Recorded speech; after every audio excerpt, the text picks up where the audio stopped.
अस्सलाम वालेकुम dear students, कैसे हैं आप? सब ठीक हैं बच्चों? आज का हमारा टॉपिक है हाफ लाइफ। इससे पहले हमने पढ़ा था nuclear transportation and radio active decay. उसमें हमने क्या देखा था कि अगर हमारे पास कोई भी एक एलिमेंट हो, कोई भी रेडियो एक्टिव एलिमेंट जिसका एटॉमिक नंबर 82 से ज़्यादा हो, तो हमने देखा था कि ऐसे एलिमेंट जिनके एटॉमिक नंबर 82 से ज़्यादा होते हैं वो होते हैं अनस्टेबल, और वो स्टेबल होने के लिए कुछ रेडिएशन इमिट करते हैं, अल्फ़ा, बीटा एंड गैमा। तो जब ये रेडिएशन इमिट करेंगे तो इसको हम प्रोसेस को हम कहते हैं radio activity with the emission of this radiation this nuclei या these element convert into another element. ठीक है, पीछे हमने देखा इस प्रोसेस को हम कहते हैं न्यूक्लियर ट्रांसपोर्टेशन। अब देखें, अगर किसी भी न्यूक्लियर में से एक पार्टिकल अल्फा पार्टिकल निकलेगा तो एक अल्फा पार्टिकल में होते हैं 2 प्रोटॉन एंड 2 न्यूट्रॉन। 2 प्रोटॉन निकलेंगे, 2 न्यूट्रॉन निकलेंगे, तो ये तो काफ़ी हैवी अमाउंट निकल रही है किसी भी न्यूक्लियस में से। इसका मतलब उसका मैस आहिस्ता आहिस्ता क्या हो रहा है, डिक्रीज़ हो रहा है। तो अगर उसका मैस आहिस्ता आहिस्ता डिक्रीज़ हो रहा है, इसका मतलब वो आहिस्ता आहिस्ता क्या हो रहा है, डिके हो रहा है, उसकी क्वांटिटी आहिस्ता आहिस्ता कम हो रही है। तो ऐसा पीरियड, ऐसा टाइम जिसमें किसी भी न्यूक्लियस की जो क्वांटिटी है वो रिमेनिंग क्वांटिटी का आधा रह जाए, ऐसा टाइम, ऐसा पीरियड है जिसमें किसी भी रेडियो एक्टिव एलिमेंट की क्वांटिटी रिमेनिंग क्वांटिटी की का हाफ रह जाए, उस पीरियड को हम कहते हैं हाफ लाइफ। अब ये हम हाफ लाइफ ही क्यों पढ़ रहे हैं, हम कंप्लीट लाइफ क्यों नहीं पढ़ रहे, उसकी भी बात करेंगे। तो डेफिनेशन पे चलते हैं। यहाँ पर मैंने डेफिनेशन लिखी है, द पीरियड या टाइम ड्यूरिंग विच, ऐसा टाइम जिसमें half of radio active element decay, radio active element आधा डिके हो जाए, is called half life of that element. मिसाल के तौर पे अगर हम बात करें यूरेनियम 238 की, तो उसकी हाफ लाइफ होती है 4.5 × 10⁻⁹ ईयर्स या 4.5 बिलियन ईयर्स, 4.5 अरब साल। रेडियम 226 की हाफ लाइफ होती है बेटा 1620 साल। रेडॉन गैस की हाफ लाइफ होती है 3.8 डेज एंड यूरेनियम 239 की हाफ लाइफ होती है 23.5 मिनट, 23.5 मिनट्स। तो इनकी हाफ लाइफ डिफरेंस क्यों है, इसकी भी बात करेंगे। देखें, हाफ लाइफ को अगर थोड़ा सा मज़ीद आपने समझना है, अगर मेरे पास 1 kg सपोज करें कोई रेडियो एक्टिव एलिमेंट है 1 किलो, ठीक है, यूरेनियम 238 की ही मिसाल ले लें।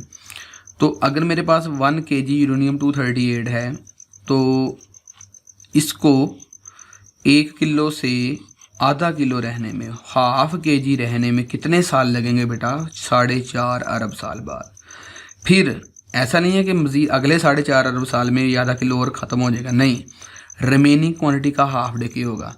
अगले 4.5 अरब साल में ये रह जाएगा 1 पाव, उससे अगले 4.5 अरब साल में रह जाएगा इस पाव का भी आध पाव, ठीक है, और इस तरह 1/8 रह जाएगा। इस तरह चलते थे 1/16, फिर 1/32, फिर 1/64, ये सिलसिला इस तरह चलता जाएगा। तो बात करने का मकसद ये है कि जो रेडियो एक्टिव, यहाँ पर हमने लिखा हुआ है कि radio active decay is a random process. Random process का क्या मतलब है? देखें, यूरेनियम 1 किलो यूरेनियम के अंदर कुछ ना कुछ नंबर ऑफ एटम्स है, यूरेनियम के एटम्स है। तो कौन से एटम्स पहले डिके होंगे, कौन से एटम्स बाद में डिके होंगे? है तो सारे यूरेनियम के एटम्स है ना, कुछ पहले डिके हो रहे हैं, कुछ बाद में डिके हो रहे हैं। ये मतलब इसमें रेडियो एक्टिव मतलब किस एटम ने डिके होना है, इसमें ये एक रैंडम प्रोसेस है। इसमें हम एक सर्टेनिटी के साथ नहीं बता सकते कि कौन सा पार्टिकुलर एटम कब डिके होगा। मिसाल के तौर पे हम यहाँ पर एक सिटी की मिसाल लेते हैं, एक शहर की एग्जांपल लेते हैं। सपोज करें हमारे पास एक सिटी है जिसकी पॉपुलेशन है 10 लाख, 1 मिलियन पॉपुलेशन है, और एस्टीमेट हम लगाते हैं एवरेज, जिस तरह मतलब रिपोर्ट्स आती हैं कि जी सपोज करें जी कराची शहर है या लाहौर है या फैसलाबाद है, इसमें जनाब औसतन ऑन एवरेज 10% या 20%, जितने हम 10 ले रहे हैं हम समझने के लिए, 10% डाई एवरी डे, हर दिन हर रोज़ाना 10 लोग अल्लाह को प्यारे होते हैं, मरते हैं, डाई होते हैं, डिके होते हैं।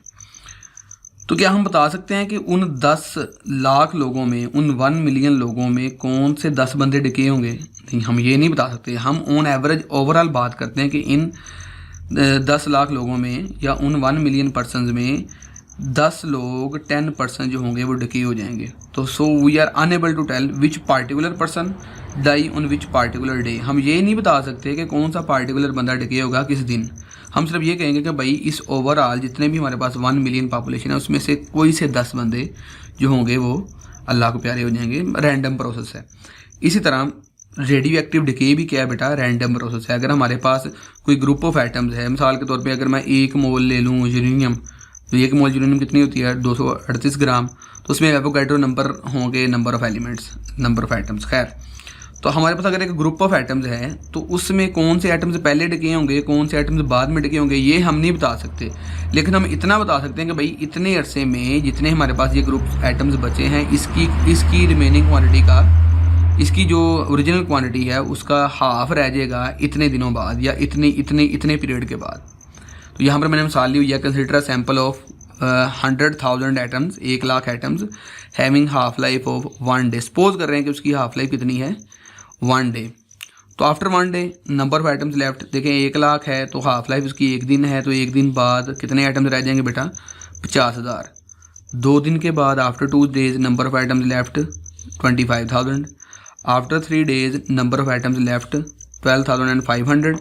After 4 days number of atom less, इसको मजीद 2 पे डिवाइड कर दें 6,250 एंड देन 5वें दिन इसका रिमेनिंग क्वांटिटी का आधा 3,125 और फिर 6ठे दिन इसका भी आधा, फिर 2 पे डिवाइड करते जाएं। पॉइंट्स की शक्ल में आंसर आना शुरू हो जाएगा, लेकिन ज़ीरो होने में बहुत लंबा अरसा लगेगा। तो यहाँ से हम 2 कंक्लूजन निकालते हैं। कंक्लूजन्स क्या हैं कि देखें, हम देख रहे हैं कि हम इसको ना रिमेनिंग क्वांटिटी का हाफ कर रहे हैं। ऐसा नहीं है कि अगर एक दिन में वो 50,000 से वो 25,000 रह गए हैं तो अगले दिन 25,000 के 25,000 डिके हो जाएंगे। नहीं, रिमेनिंग क्वांटिटी का आधा। इसका मतलब ये है कि किसी भी रेडियो एक्टिव एलिमेंट को फिर कंप्लीटली डिके होने के लिए तो बहुत लंबा अरसा चाहिए। वो कितना लंबा अरसा है? वो अरसा है जी इनफाइनाइट टाइम, बहुत लामहदूद टाइम। तो पहला कंक्लूजन हमारा क्या है कि no radio active element can decay completely, besides an infinite time is required for its complete decay. उसको कंप्लीट डिके होने में एक बहुत लंबा अरसा चाहिए। मिसाल के तौर पे ये तो हमने एक दिन सपोजिशन ली है ना, ये अभी मैंने यूरेनियम की मिसाल दी थी आपको कि यूरेनियम की हाफ लाइफ है 4.5 अरब साल।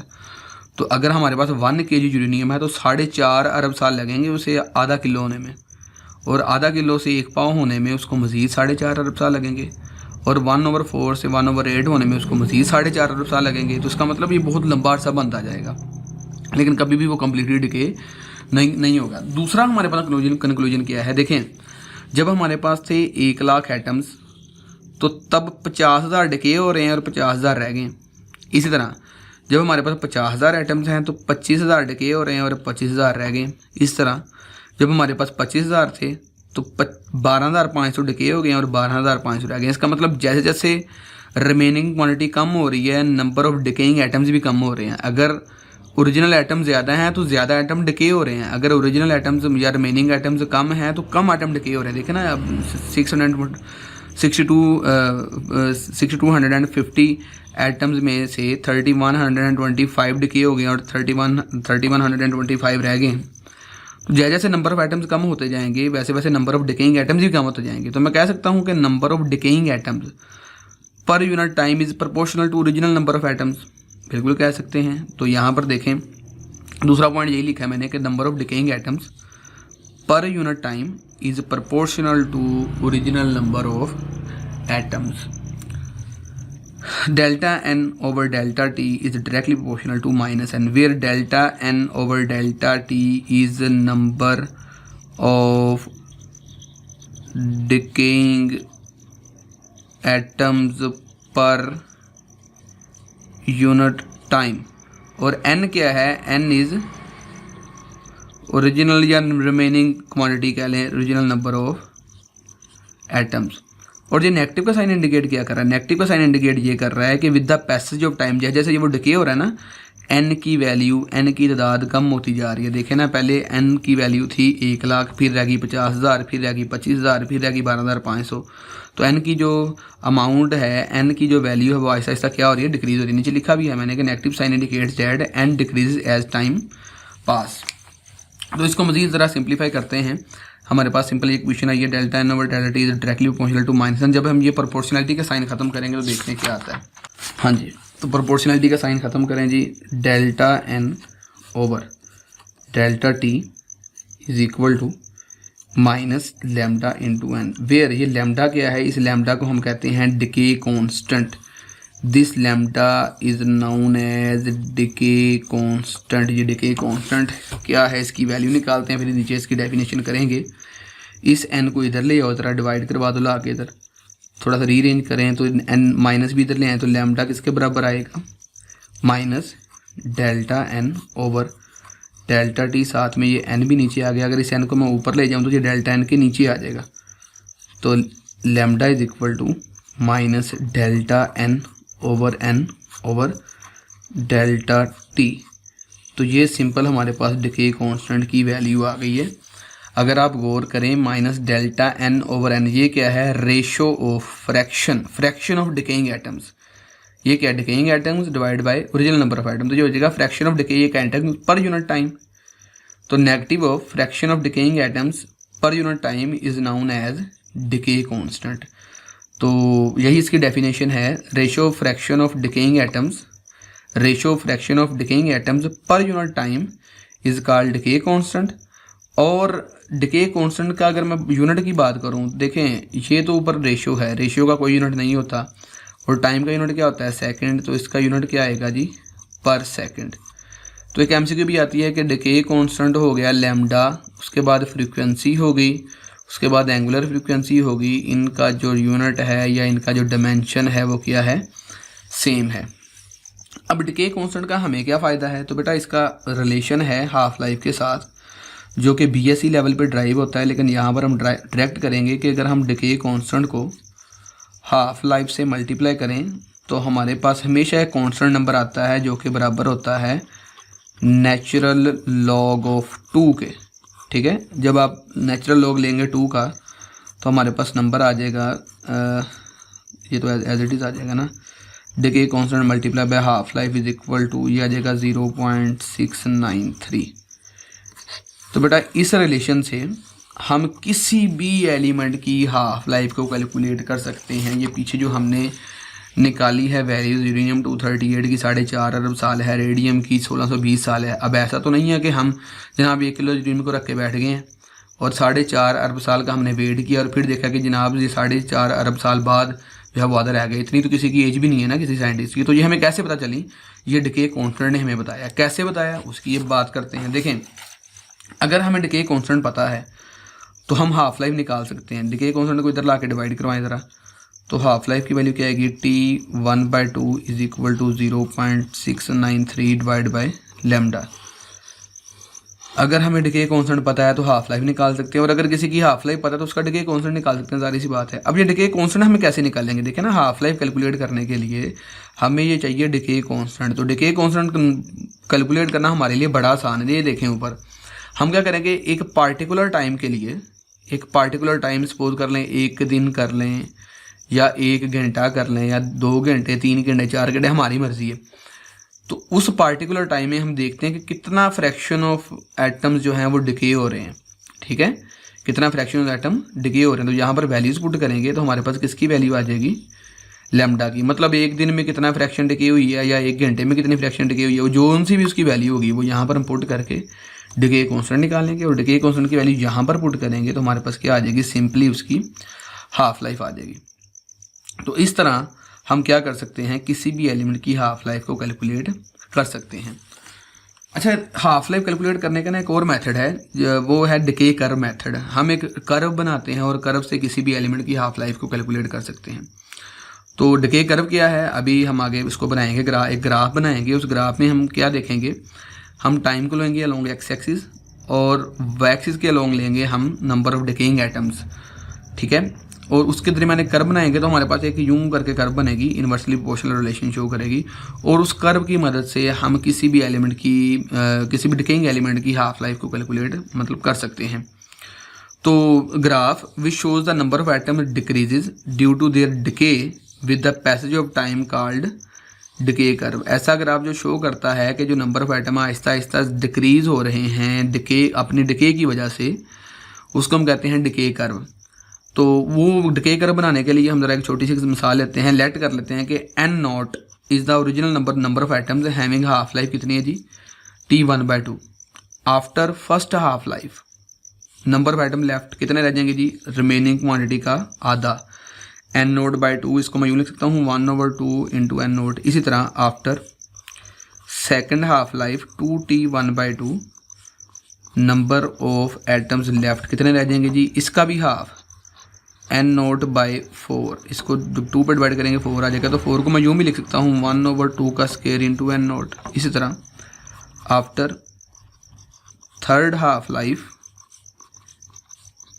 नंबर ऑफ एटम्स लेफ्ट, इसको मज़ीद 2 पे डिवाइड करें तो एन नोट बाई 4 को 2 पे डिवाइड करें, ये बन जाएगा एन नोट बाई 8, ये बन जाएगा 1/2 का क्यूब इंटू एन नोट। इसी तरह after fourth half life number of atoms left कितने रह जाएंगे, इसको फिर 2 पे डिवाइड करें तो आ जाएगा एन नोट बाई 16, तो ये बन जाएगा जी 1/16 को मैं लिख सकता हूँ 2 की पावर 4 इंटू एन नोट। अब गौर करें ज़रा, जब इधर 1 था तो यहाँ पर देखें जी 1 है, जब यहाँ पर 2 था तो 2 की पावर यहाँ पर क्या है 2, यहाँ पर 3 है तो 2 की पावर क्या आ गई 3, फोर्थ हाफ लाइफ है तो यहाँ पर 2 की पावर क्या आ गई 4। तो अगर मैं कहूँ कि nth हाफ लाइफ के बाद, nth हाफ लाइफ अब कोई भी हो सकती है, 100वीं हाफ लाइफ जनाब, 1000वीं हाफ लाइफ या जोन सी भी हो सकती है, ठीक है। तो यहाँ पर अगर मैं n पुट कर दूँ तो सिंपल फार्मूला क्या बन जाएगा 1/2 की power n into n naught. तो इसका मतलब ये है कि अगर हमने nth हाफ लाइफ निकालनी है तो यहाँ पर सिंपल n की जगह पे उसकी क्वांटिटी पुट कर दें तो हमारे पास क्या आ जाएगी nth हाफ लाइफ आ जाएगी। तो देखें जी, ये जो हमने फार्मूला निकाला है ना, ये फार्मूला निकाला है जो क्वांटिटी रह गई है उसको, उसकी वैल्यू को निकालने के लिए, उसकी वैल्यू को कैलकुलेट करने की। मिसाल के तौर पे वो कहता है बताएं जी कि 7वीं या 6ठी हाफ लाइफ के बाद, 6th हाफ लाइफ के बाद कितनी क्वांटिटी रह जाएगी। तो सिंपल n की वैल्यू यहाँ पर 6 पुट कर दें तो 1/2 की पावर 6 इंटू एन नोट, तो क्या रह जाएगा जी 1/2 की पावर 6 होती है 64 एन नोट। तो अगर आप इसकी परसेंटेज निकालना चाहते हैं तो सिंपल इसको क्या कर दें 100 से मल्टीप्लाई कर दें तो इसकी परसेंटेज आ जाएगी। तो अब चूंकि हमने डिके कर्व बनानी है तो यहाँ पर इसी फॉर्मूले को यूज़ करते हुए, इसी ट्रिक को यूज़ करते हुए हम बनाते हैं अब डिके कर्व। बड़ा डिके कर्व में सिंपल देखें जी, टाइम को हमने लिया है along x axis and number of radio active element को लिया है अलोंग वाई एक्सिस। तो इसमें देखें जी, आफ्टर जब टाइम 0 था तो टाइम 0 पे जो हमारे पास ओरिजिनल नंबर ऑफ एटम्स थे वो कितने थे जी एन नोट। जब बिल्कुल अभी काम स्टार्ट नहीं हुआ डिके होना तो n naught is original number of atoms at time t is equal to 0। तो टाइम 0 पे ये हमारे पास आ जाएगा फर्स्ट, तो n naught is first point. और साथ में थोड़ा सा इधर बॉक्स बना लेते हैं कि सपोज करें अगर हमारे पास जो एटम्स हैं वो कितने जी 1 2 3 4 5 6 7 8 9 10 11 12 13 14 15 16 एटम्स है सपोज कर लें। फिर फर्स्ट हाफ लाइफ के बाद ठीक है उसने क्या हो जाना है जी, इस क्वांटिटी का आधा हो जाना है। देखें जी, फर्स्ट हाफ लाइफ के बाद यहाँ पर क्या रह जाएगा जी एन नोट बाई 2 या 1/2 की पावर 1 इंटू एन नोट। तो फर्स्ट हाफ लाइफ के बाद 0 से एन नोट इनके दरमियान में ये बनेगा, यहाँ पर क्या बनेगा जी एन नोट बाई 2 बिल्कुल दरमियान में। तो इसको इससे मिलाएं तो यहाँ पर हमारे पास ये आ जाएगा दूसरा पॉइंट, यहाँ पर जो रिमेनिंग क्वांटिटी है उसका रह जाएगा आधा। तो 16 थे तो 8 रह जाएंगे, 1 2 3 4 5 6 7 8, ठीक है। इसी तरह दूसरी हाफ लाइफ के बाद सेकंड हाफ लाइफ पे ये रह जाएगा इसका भी आधा एन नोट बाई 4। तो 0 और एन नोट बाई 2 इसका आधा यहाँ पर बनेगा, देखो ना इनके दरमियान हाफ ये बनेगा एन नोट बाई 4। तो इसको ज़रा इससे मिलाएं सेकंड हाफ लाइफ से, तो यहाँ पर ये आएगा पॉइंट, तो ये आ गए हमारे पास 1 2 3 4। इसी तरह थर्ड हाफ लाइफ के बाद इसका भी आधा ना 0 से एन नोट बाई 2 इसका भी आधा करें तो ये बनेगा एन नोट बाई 8। तो इसको इससे मिलाएं तो यहाँ पर आ जाएगा जनाब 2 एटम्स। इसी तरह फोर्थ हाफ लाइफ के बाद यहाँ पर आ जाएगा जी एन नोट, इधर लिख लेते हैं एन नोट बाई 16, 0 और एन नोट बाई 8 के दरमियान आ जाएगा एन नोट बाई 16। तो हमारे पास ये आ जाएगा, ठीक है। तो बेटा देखें ये हमें कुछ पॉइंट्स मिल रहे हैं, अगर मैं इन पॉइंट्स को आपस में मिलाऊं तो डायग्राम ये जो ग्राफ है कुछ यूं बनेगा।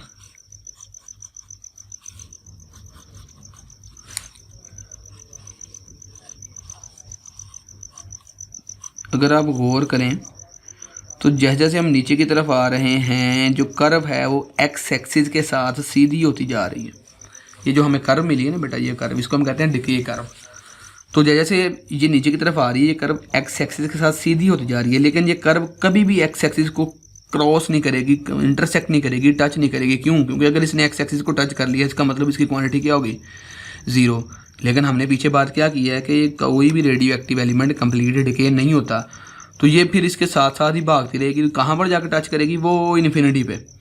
बात समझ आ रही बेटा? क्योंकि एक इनफाइनाइट टाइम चाहिए इसको कंप्लीट डिके होने में। तो ये थी हमारे पास डिके कर्व। उसके बाद बात आती है आर्टिफिशियल रेडियो एक्टिव एलिमेंट की। देखें हमने बात की थी कि ऐसे एलिमेंट जिनके एटॉमिक नंबर 82 से ज़्यादा हैं वो रेडियो एक्टिव हैं और वही रेडिएशन खारिज करते हैं। लेकिन कुछ एलिमेंट ऐसे भी होते हैं जो स्टेबल होते हैं और उनका एटॉमिक नंबर 82 से ज़्यादा नहीं होते, उनको हम अपनी मर्जी के मुताबिक खुद रेडियो एक्टिव कर सकते हैं। कैसे? अगर उनके ऊपर हम fast moving energetic particle alpha, beta, gamma या स्पेशली न्यूट्रॉन्स की बोmbardment करें उनके ऊपर, तो वो रेडियो एक्टिव हो जाते हैं। मिसाल के तौर पे अगर हम बात करें कार्बन 12 की, तो कार्बन 12 के ऊपर अगर हम न्यूट्रॉन्स की बोmbardment करें तो 2 न्यूट्रॉन ऑब्जर्व करके वो बन जाएगा कार्बन 14।